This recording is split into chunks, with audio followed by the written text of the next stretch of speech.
Hey everybody, my name's Kyle and this is Great 28 on Track by Track. All through February I've been highlighting one great album per day. We're almost to the end now, it's day 27, and the letter of course is Y. For that letter, I'm going with an artist with a handful of great albums under his belt since his 2001 debut. In fact, that debut may still be his greatest musical achievement. Music for the Morning After is definitely great stuff, but it's kind of low-hanging fruit. Instead of going with the obvious choice, I'm going to highlight a more surprising entry in the Pete Yorn discography.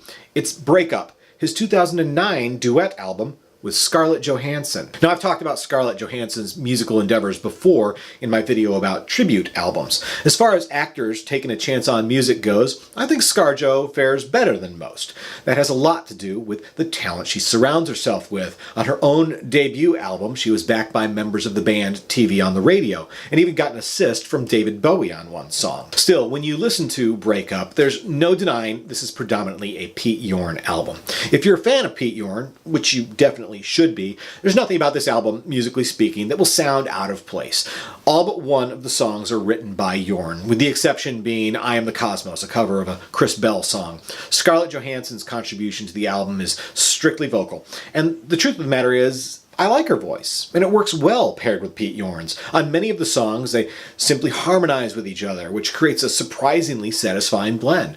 And then there's a few tracks where they trade off verses with each other. The opening track, Relator, is a perfect example. It's an infectiously bouncy song that could have been a hit on pop radio if radio programmers hadn't been scared off by the fact that it was a duet with an indie rock artist. If it had just been ScarJo, they might have put the song in rotation. I also get a bit of a Liz Phair vibe on several of the songs, both musically and lyrically. In particular, Blackie's Dead would have easily fit on Liz's second or third albums. But if there's one thing that I think held this album back from being more successful, it's the fact that they sat on it for too long. Although Breakup came out in 2009, Pete and Scarlett actually recorded the album in 2006. As a result, another duet of a male indie musician and a female movie actress beat them to the record stores. She and Him, pairing M. Ward with Zooey Deschanel, released their debut album in 2008. By the time Breakup came out a year and a half later, it probably seemed to some like a copycat act. Still, I have to say, this album is better than it has any right to be. It's easily Scarlett Johansson's best musical outing.